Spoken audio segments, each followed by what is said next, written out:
नमस्कार साथियों, स्वागत है आपके अपने यूट्यूब चैनल जीएस एकेडमी पे।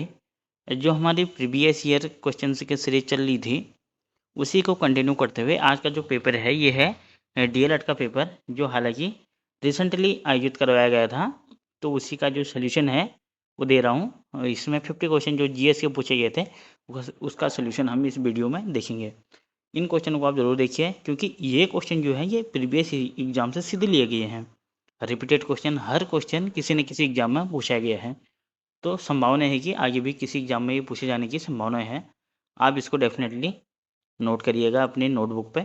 अगर किसी क्वेश्चन में आपको लगता है कि गलत बता दिया गया है तो आप कमेंट करिएगा, मैं कमेंट में पिन कर दूंगा ताकि सभी को उसका आंसर सही मिल जाए, क्योंकि गलती हो जाती है कभी।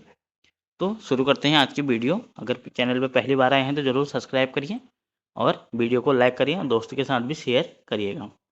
पहला क्वेश्चन है, यह निम्न में से किस राज्य में अनुसूचित जाति का सबसे अधिक प्रतिशत पाया जाता है? मतलब तो एससी का प्रतिशत है सबसे ज़्यादा किस राज्य में पाया जाता है? यह पाया जाता है हमारा पंजाब में। प्रतिशत में पूछा गया है, प्रतिशत में आंसर रहेगा पंजाब। अगर इसी में जनसंख्या में पूछता है कि जनसंख्या में सर्वाधिक किस राज्य में है, तब आंसर हमारा यूपी हो जाता। इसका जो आंसर है वो रहेगा पंजाब। अगला क्वेश्चन है, निम्नलिखित में से किस नदी का नदी बेसिन द्रोणी भारत में सबसे बड़ा है? सबसे बड़ा जो नदी बेसिन है वो है गंगा का। ऑप्शन नंबर बी इसका आंसर सही रहेगा।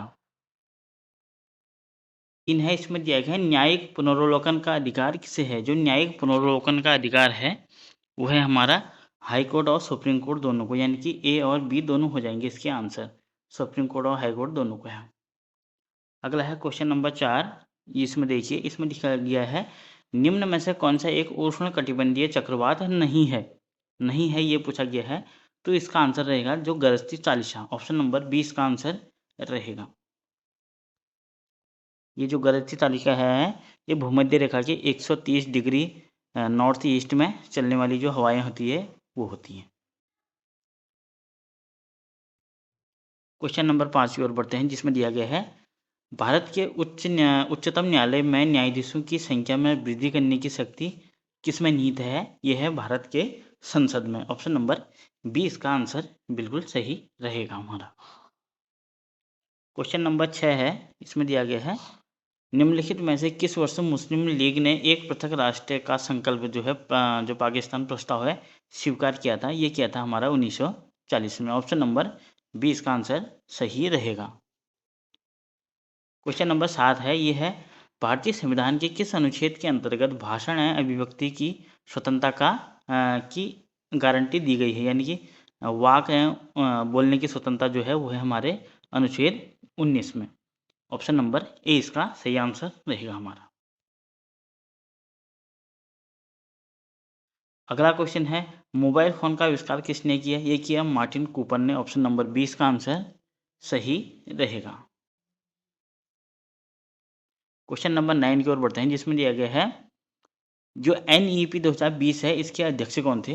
NEP 2020 के अध्यक्ष हैं के कस्तूरी रंगन। ऑप्शन नंबर ए इसका सही आंसर रहेगा हमारा।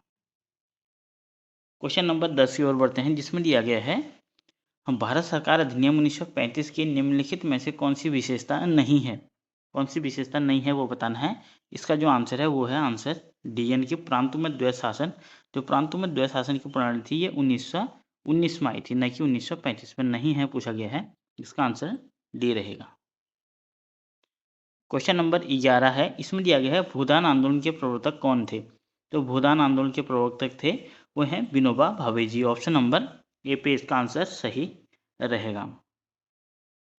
क्वेश्चन नंबर 12 की ओर बढ़ते हैं, जिसमें दिया गया है, किस अनुच्छेद के तहत संविधान ने संसद को संविधान और उसके प्रावधानों में संशोधन की शक्ति प्रदान की है? जो संविधान में हम संशोधन करते हैं तो वो किस अनुच्छेद के अंतर्गत करते हैं? ये करते हैं अनुच्छेद 368 के अंतर्गत, यानी कि ऑप्शन नंबर सी इसका सही आंसर रहेगा हमारा। क्वेश्चन नंबर 13 की ओर बढ़ते हैं, जिसमें दिया गया है, इनमें से कौन सम्मिलित नहीं है? तो इसका आंसर रहेगा ऑप्शन नंबर सी, जो वर्नाकुलर प्रेस एक्ट है ये है लिटन के टाइम पे आया था, ये लॉर्ड लिटन के टाइम पे। लिटन के टाइम पे, यानी कि सी इसका आंसर सही रहेगा हमारा। क्वेश्चन नंबर 14 है, वर्ष 2024 का फिल्म जगत का प्रतिष्ठित पुरस्कार दादा साहेब फाल्के किसे मिला था? 2024 में जो दादा साहेब फाल्के पुरस्कार मिला है, ये मिला है मिथुन चक्रवर्ती जी को। ऑप्शन नंबर डी इसका सही आंसर रहेगा। अगर 2023 में किसको मिला, अगर ये पूछता है, ये मिला था हमारा वजीदा रहमान को। ये भी आप नोट डाउन करिएगा अपनी नोटबुक पे। क्वेश्चन नंबर 15 जिसमें दिया गया है, निम्नलिखित में से किस देश में ब्रिक्स शिखर सम्मेलन 2024 का आयोजन किया गया? ये किया गया है रूस पे। ऑप्शन नंबर ए इसका सही आंसर सही है। अगला है क्वेश्चन जिसमें दिया गया, राजपूताना के निम्न राज्यों में से किसने अकबर की संप्रभुता स्वीकार नहीं की थी? ये की थी हमारी मेवाड़ ने। ऑप्शन नंबर बी इसका आंसर रहेगा हमारे मेवाड़।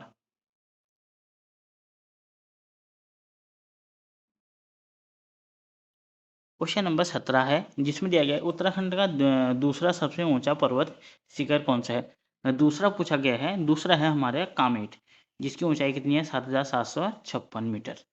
और पहला है वो है नंदा देवी। क्वेश्चन नंबर 18 की ओर बढ़ते हैं जिसमें दिया गया है, 1 गीगाबाइट 1 GB बराबर कितने क्या होता है? मतलब ये होता है एक हज़ार 24 मेगाबाइट, यानी कि 1024 MB बराबर 1000 GB 1 GB, यानी कि सी इसका आंसर सही रहेगा हमारा। क्वेश्चन नंबर 19 की ओर बढ़ते हैं जिसमें दिया गया है, उत्तराखंड में निम्नलिखित में से किस फसल की खेती का क्षेत्रफल अधिकतम है? जो उत्तराखंड में सर्वाधिक बोई जाने वाली जो खेती है वो है गेहूं। ऑप्शन नंबर सी इसका आंसर सही रहेगा हमारा। अगर दूसरा नंबर पे आएगी चावल, पहला हो गया गेहूं, दूसरे पे चावल।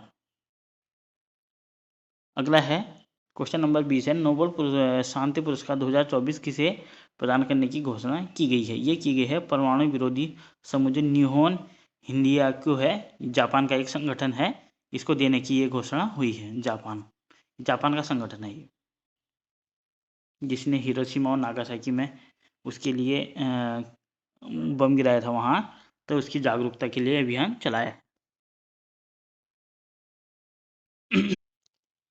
क्वेश्चन नंबर 21 है, उत्तराखंड के किस जिले में मालपा भूस्खलन की आपदा घटित हुई थी?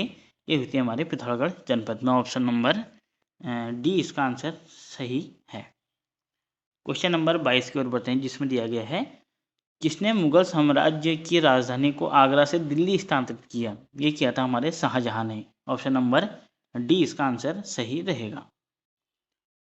अगला क्वेश्चन है, ये है क्वेश्चन नंबर 23 जिसमें दिया गया है, मणिपुर राज्य का सबसे बड़ा जातीय समुदाय कौन सा है? जो मणिपुर में अभी आपने सुना होगा जो जातीय हिंसक फैला था, वहाँ कुकी और मैते के बीच संघर्ष हुआ था, और सबसे जो बड़ा जातीय समुदाय हुआ मैतेई समुदाय। ऑप्शन नंबर सी इसका आंसर सही रहेगा हमारा। क्वेश्चन नंबर 24 है जिसमें दिया गया है, कौन सा बैंक कृषि या ग्रामीण विकास वित्त की आवश्यकता तक सीमित है? ये है नाबार्ड। ऑप्शन नंबर सी इसका आंसर सही रहेगा हमारा। क्वेश्चन नंबर 25 की ओर बढ़ते हैं जिसमें दिया गया है, लोकसभा में अविश्वास प्रस्ताव प्रस्तुत करने के लिए कितने सांसदों का समर्थन की आवश्यकता होती है? ये होती है 50 सांसदों की। ऑप्शन नंबर डी इसका आंसर सही रहेगा हमारा। क्वेश्चन नंबर 26 है जिसमें दिया गया है, निम्नलिखित में से किस शासक के पास एक शक्तिशाली नौसेना थी? जो अपने नौसेना के लिए ही प्रचलित थी, वो है चोल साम्राज्य। ऑप्शन नंबर ए इसका आंसर सही रहेगा हमारा। क्वेश्चन नंबर 27 है, सांची स्तूप का निर्माण किसने कराया? ये कराया था अशोक ने। ऑप्शन नंबर डी इसका आंसर सही रहेगा हमारा। अगला क्वेश्चन है, भारत के संविधान में कल्याणकारी राज्य का आदर्श किसमें निहित है? जो कल्याणकारी राज्य निहित है वो है हमारे DPSP। ऑप्शन नंबर बी, यानी कि राज्य के नीति निर्देशक तत्वों में। ऑप्शन नंबर बी इसका आंसर सही रहेगा। अगला क्वेश्चन है, सबसे स्थिर पारिस्थितिकी तंत्र है, जो सबसे स्थिर माना जाता है वो है हमारा महासागर। ऑप्शन नंबर डी इसका आंसर सही है। क्वेश्चन नंबर 30 की ओर बढ़ते हैं जिसमें दिया गया है, भारत में राष्ट्रीय आय की गणना निम्नलिखित में से किस एजेंसी द्वारा की जाती है? जो राष्ट्रीय आय की गणना की जाती है केंद्रीय सांख्यिकी संगठन के द्वारा। ऑप्शन नंबर डी इसका आंसर सही रहेगा। क्वेश्चन नंबर 31 है, इसमें दिया गया भारत में आम जनता की इंटरनेट पहुंच शुरू की गई 15 अगस्त 1995 से। ऑप्शन नंबर बी इसका आंसर सही रहेगा हमारा। क्वेश्चन नंबर 32 है, इसमें है त्वचा कैंसर में वृद्धि एवं उच्च उत्परिवर्तित दर परिणाम है। ये है हमारा ओजोन परत की क्षरण से त्वचा का कैंसर होता है। ऑप्शन नंबर डी इसका आंसर सही है। क्वेश्चन नंबर 33 है, इसमें है भारतीय राष्ट्रीय कांग्रेस की पहली महिला अध्यक्ष कौन है। पहली महिला पूछा गया है, तो इसका आंसर रहेगा एनी बेसेंट जी। ऑप्शन नंबर सी इसका आंसर सही रहेगा। क्वेश्चन नंबर 34 की ओर बढ़ते हैं, जिसमें दिया गया है निम्न में से कौन सा देश विश्व में मसालों का सबसे प्रमुख उत्पादक देश है। मसालों का उत्पादक जो देश है वो है हमारा देश भारत। ऑप्शन नंबर बी इसका आंसर सही रहेगा। अगला क्वेश्चन है क्वेश्चन नंबर 35, जिसमें दिया गया है किस दिन विश्व एड्स दिवस मनाया जाता है। विश्व एड्स दिवस जो मनाया जाता है वो मनाया जाता है 1 दिसंबर को। ऑप्शन नंबर बी इसका आंसर सही रहेगा। क्वेश्चन नंबर 26 है, जिसमें दिया गया है, माफ कीजिएगा 36 है, जिसमें दिया गया है वर्तमान में उत्तराखंड की जीडीपी में सर्वाधिक योगदान किस क्षेत्र का है। जो सर्वाधिक योगदान है वो है द्वितीयक क्षेत्र का। ऑप्शन नंबर बी इसका आंसर सही रहेगा। और पहला द्वितीयक क्षेत्र का, दूसरा तृतीय क्षेत्र का और अंतिम जो है ये है तृतीय क्षेत्र का, यानी कि तीसरा स्थान पे प्रथम प्राथमिक क्षेत्र आ गया है। क्वेश्चन नंबर 37 की ओर बढ़ते हैं, जिसमें देखा भारत में सबसे पहले किस जीव मंडल आरक्षित की स्थापना की गई थी। ये की गई थी हमारे नीलगिरी। ऑप्शन नंबर सी इसका सही आंसर रहेगा। क्वेश्चन नंबर 38 की ओर बढ़ते हैं, जिसमें दिया गया है भारत में सर्वाधिक चाय उत्पादन करने वाला राज्य कौन सा है। ये है हमारा देश राज्य असम। ऑप्शन नंबर सी इसका आंसर सही रहेगा। अगला है रुपए जारी किया जाता है। रुपए जो जारी किया जाता है ये किया जाता है हमारा भारतीय राष्ट्रीय भुगतान निगम लिमिटेड द्वारा। ऑप्शन नंबर सी इसका सही आंसर रहेगा हमारा। क्वेश्चन नंबर 40 है, टाइफाइड से शरीर का कौन सा अंग प्रभावित होता है। जो टाइफाइड है ये है आंतों को प्रभावित करता है। ऑप्शन नंबर सी इसका सही आंसर रहेगा। क्वेश्चन नंबर 41 है, जिसमें दिया गया है दूध का दही के रूप में जमना का कारण है। ये है हमारा लैक्टोबैसिलियस। ऑप्शन नंबर सी इसका सही आंसर रहेगा हमारा। आंसर है लैक्टो।